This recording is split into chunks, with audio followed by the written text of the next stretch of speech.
So the economy, a big problem for Joe Biden, but Donald Trump has some problems of his own, Emily. Donald Trump, you will be shocked to learn, has some problems of his own. Now, Donald Trump was in Atlanta yesterday. He bought some 30 milkshakes for people at a Chick-fil-A. Did you see that? I did see that. Do we know flavors? Do we have any intel there? Not that I'm aware of, but we'll certainly update everyone if we get that information. Cookies and cream is the obvious choice. At Chick-fil-A, yes. Go-to choice at Chick-fil-A. The frosted lemonade at Chick-fil-A is incredible. I'm a fan of the diet frosted lemonade. Oh, yes. Yes, it is Do people still get canceled on the left for going to Chick-fil-A, by the way? I was going to say, I think you might have just gotten canceled. Diet frosted lemonade is amazing. There you go. Cancel Krystal. Hashtag let's get it trending. But Donald Trump was in Atlanta yesterday, and he was doing some back and forth with reporters actually after he had touched down in Atlanta. And so let's actually just roll this clip of Donald Trump talking about the Arizona Supreme Court abortion ruling that thrust their abortion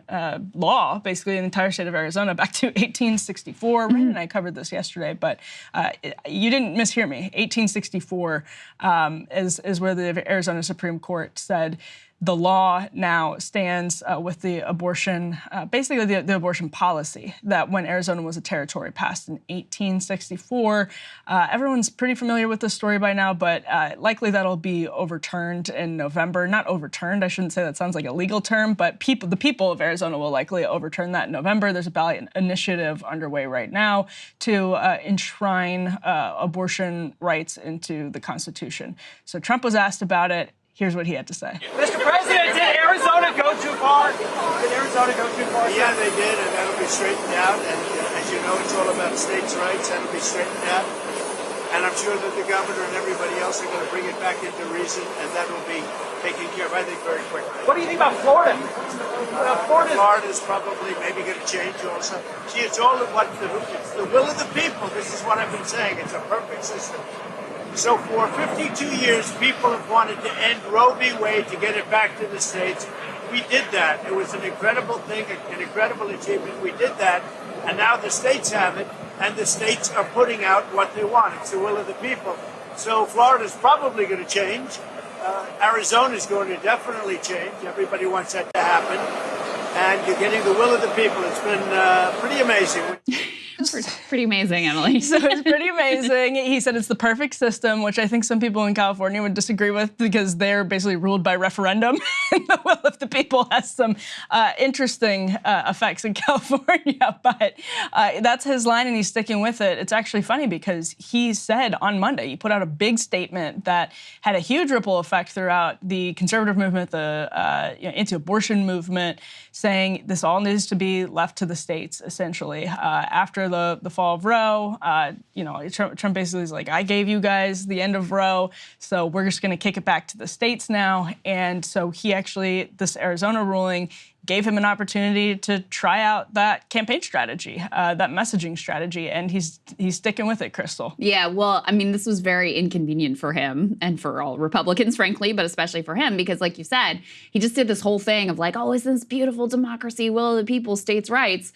And then Arizona's like, how about in our state we ban it completely in a way that would be acceptable to about 5% of the population who hold this position?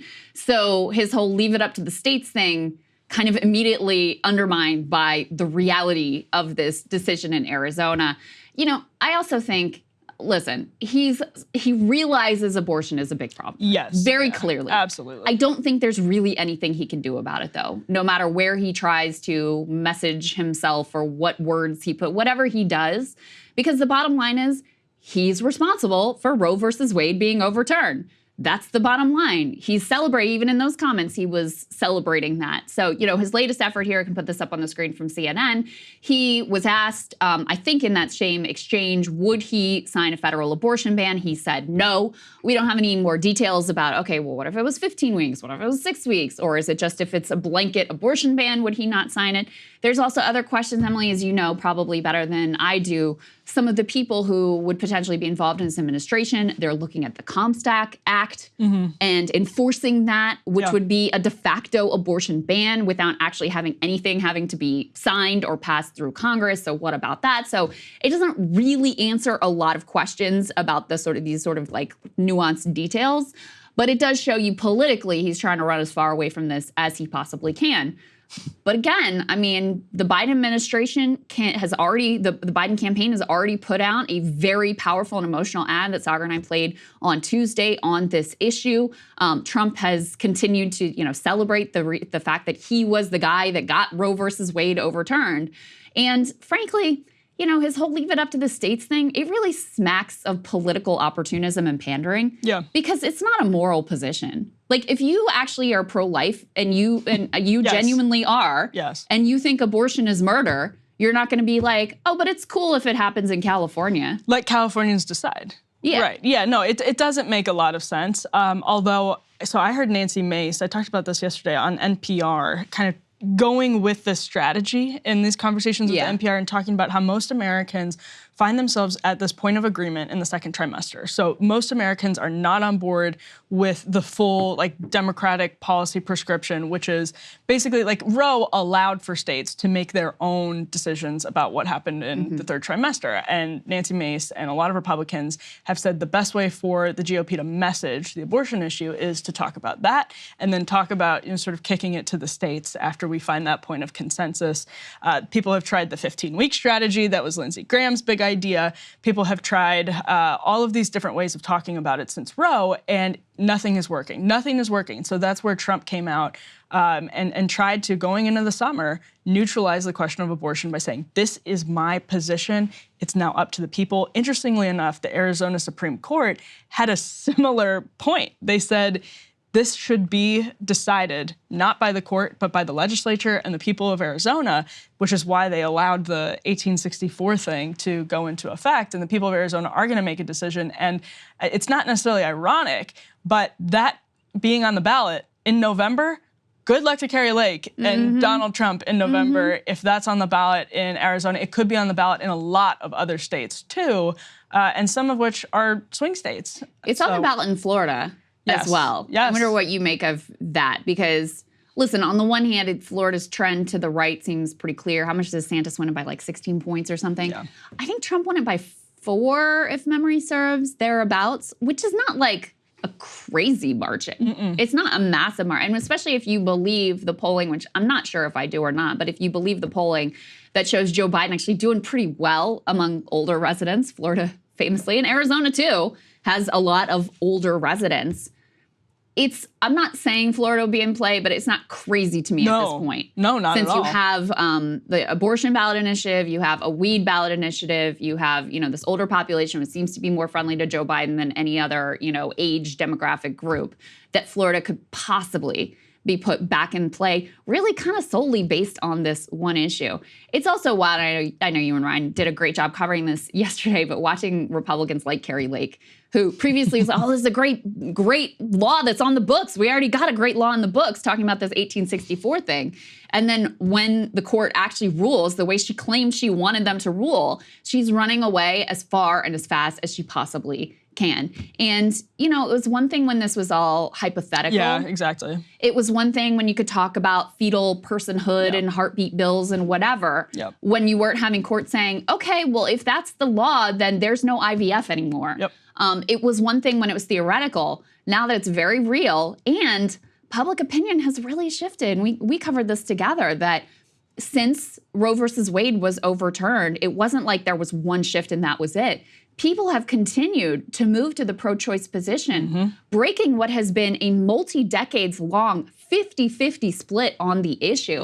And I just don't think that there is really any messaging fix for this, because there's a big reality problem right now. And I know that the advice that the RNC gives and Nancy Mace was talking about and Donald Trump has tried to use as well is okay, we'll talk about the third trimester because that's where Democrats are on the shakiest ground. That made a lot of sense when Roe was in place, because all of the battleground over abortion legislation was about the third trimester, because that was effectively what Roe determined. Well, that's not the battleground anymore. Now the battleground is over these near complete bans. It's over things like IVF, even stem cells, things like that being put back on the table in this real flashback to the early 2000s kind of debate. And I think the best Republicans can hope for is that this kind of, fades into the background, that people aren't talking about it as much. But as long as you have these ballot initiatives and you have continued court decisions like what just happened in Arizona, good luck with that. Yeah, there's going to have to be a massive shift in public opinion and the cultural sort of position on abortion if Republicans want to push the issue forward without losing and suffering massive losses. Biden knows this. So Biden was also asked about the Arizona ruling yesterday at the White House. Let's roll this. This is B3. On the issue of abortion, sir, respectfully, what do you say to the people of Arizona right now who are witnessing a law go in place that dates back to the Civil War here? Elect me. I'm in the 20th century, 21st century, not back then. They weren't even a state. I find... Sir, how does the Thank you all very much. So the sounds you're hearing, the dulcet tones of White House reporters shouting at the top of their lungs at Joe Biden as he leaves the podium on a beautiful day. Slowly shuffles away. We may have an entry for best Bidenism, questionably of all time there, when he said, elect me, I'm in the 20th century. I guess that's incredible. Right, better than the 19th century, which is what the Republicans are in. That is the kind of choice that we're faced with in this election. But didn't exactly stick the landing there. But obviously, I mean, the fact that it's an 1864 law, yes, it is very potent. And I'm reminded very much of the ad that was run in the Kentucky governor's race, a young woman who was raped, who was saying, listen, Daniel Cameron, the Republican, if he's governor, I'd be forced to carry I think it was her stepfather who raped her as a baby to term. This was incredibly potent in that race, which, really shifted towards Andy Beshear, the Democrat who was able to get reelected. Wasn't really even close at the end of the day. And Kentucky, much more conservative on this issue than the majority of the country. It was wild for me, having lived in Kentucky previously and being like a little bit obsessed with their politics, to see, because Democrats have been getting killed in Kentucky for years now on abortion. This used to be a solid Democratic state for years and years and years, was one of the last to sort of realign with the Southern realignment. Yeah. Appalachia, West Virginia, Kentucky were like the last two states to really realign there, and still at the state level elect Democrats, as you can see with Andy Beshear. But it was cultural issues that killed Democrats in that state. So to see like this, the way the script flipped, and suddenly it was Democrats who were wanting to talk about abortion. Previously, Republicans were running all their ads on abortion. This was the thing they wanted to talk about the most. And to have that flip on a dime, so the Republicans are trying to avoid the issue as much as possible, Democrats are trying to run on the issue as much as possible, and winning on abortion in the state of Kentucky, that was wild to me. And obviously, there are tons of extremely just heart-wrenching, emotional stories out there that are all the result of Roe versus Wade being overturned. And you can bet, Joe Biden's got a lot of other issues. This is the one area where the more this is being talked about, no matter how Republicans try to message, the stronger the Biden campaign's hand is here. I mean, I sort of feel like it's sort of the reverse of immigration is that issue for Republicans, which no matter what Joe Biden says, as much as he's like, I'm just like them, I'm just as, cruel and heartless, and I want to do what Trump wants to do, it's a bad issue for them, and there's really nothing they can do about it at this point without really shifting the cultural narrative about it and the media narrative about it and all of those things in ways that I personally support. But the more you're talking about that issue, the more you're basically in quicksand for the Democratic Party at this point. It's the same for Republicans. The best they can do is just hope that it's not a big topic of conversation. Yeah, absolutely. There's really nothing they can do. I agree with that completely. And there's been a flurry of stories just in the last couple of days about both the Trump campaign and the Biden campaign, because again, we're heading into summer now. Right. We're heading into convention season. The parties are both, I know, it's insane, both very busy planning for a summer of campaigning. And I'm actually really excited to put this next element up on the screen. This is B4. It really is hilarious, Krystal. There's two different stories here. One is an Associated Press report on the Trump campaign and the Biden campaign. And some people were looking at it and saying, these are huge takeaways. Less than 5 staffers in each battleground state for Trump. They can't afford to hire staff until the summer, and GOP staffers are trashing the 2024 campaign. Meanwhile, over at Vanity Fair, Gabriel Sherman tweeted his own story out where he says, for the May issue, I report on Trump's weirdly competent and savvy 2024 campaign. Inside the terrifyingly competent Trump 2024 campaign. So it's unclear as to whether Trump is just extremely competent or so competent he's incompetent. I don't know, Chris. I just don't know what to make of it. Do you have any insights into what is reality here? Because as I was reading the piece that said, okay, they only have, it is kind of wild that you're this close to the conventions and everything ramping up. You only have like 5 staffers in battleground states. Meanwhile, they contrast the Biden administration, the Biden campaign is doing a much more, traditional, okay, we've got our offices open, we've got our big staff on the ground, we're ready to do our, mail-in balloting push and all that stuff. On the other hand, when they ran in 2020, the Trump campaign spent way too much money early. Mm-hmm.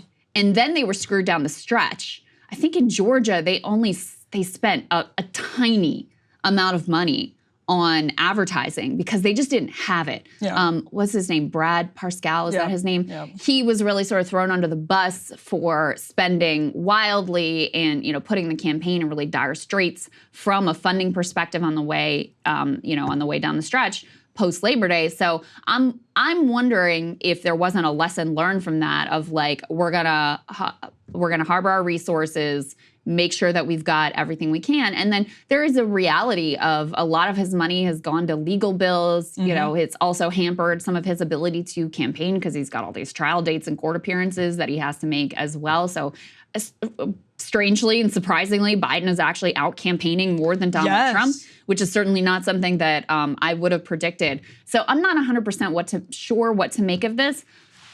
On the one hand, I also think field programs, field people out there, are overrated.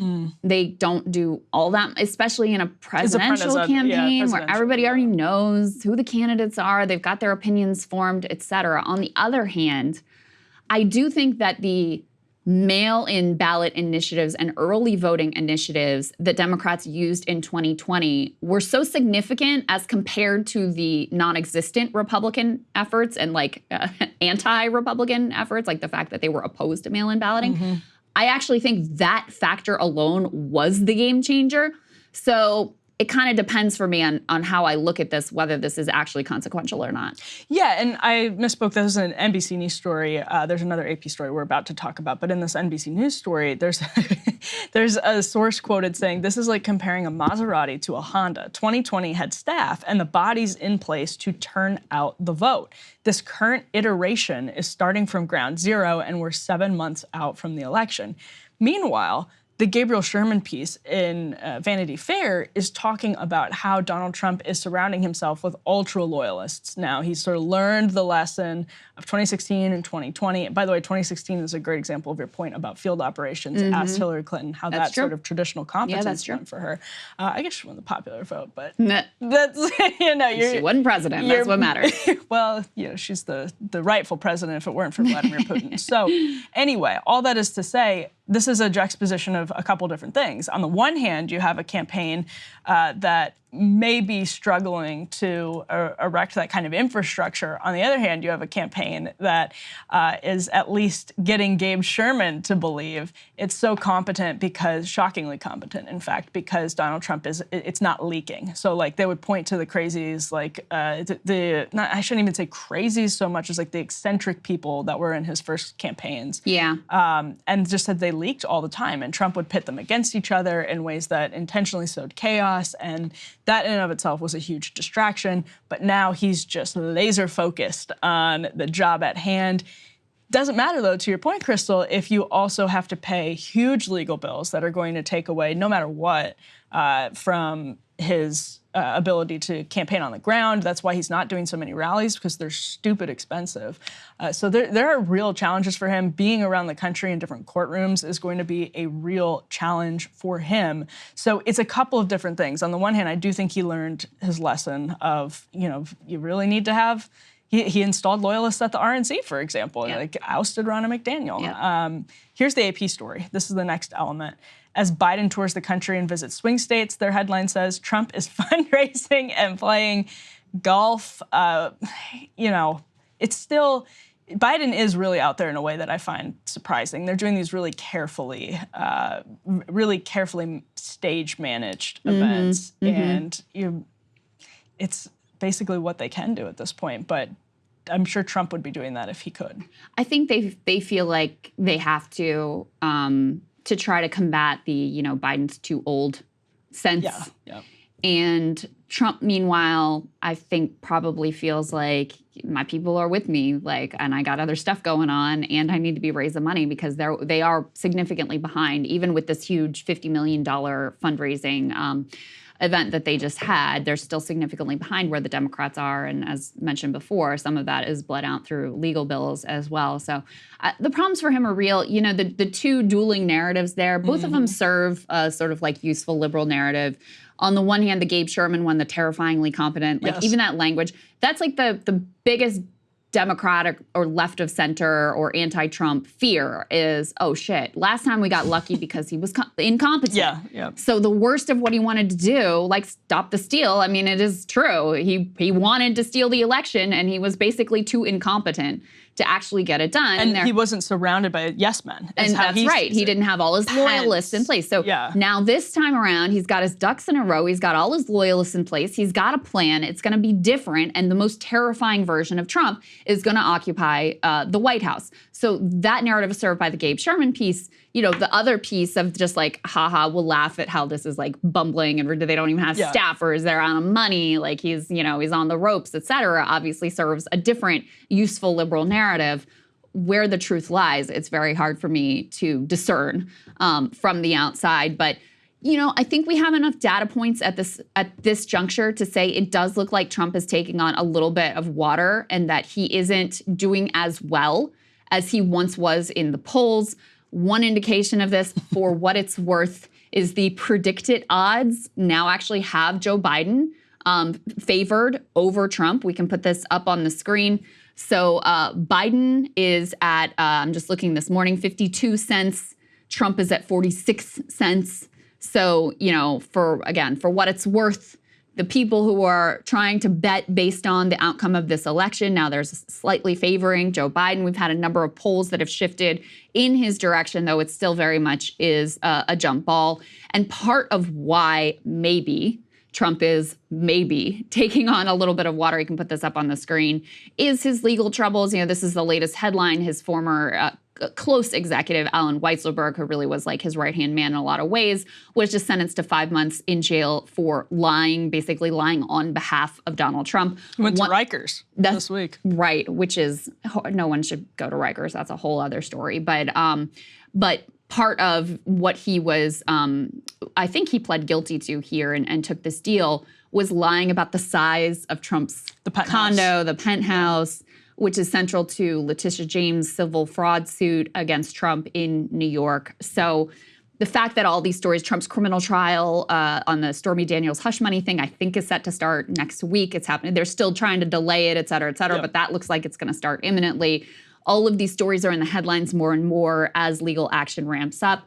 And maybe that's one of the reasons why possibly he's taking on a little bit of water here. Yeah, Michael Cohen claims Weisselberg has a lot of knowledge of what happened in the hush money case. Yeah. And jury selection for that is set to start next week. I think it's yet to be determined what effect these legal battles have on Donald Trump as we get closer and closer to the election, how voters react to it.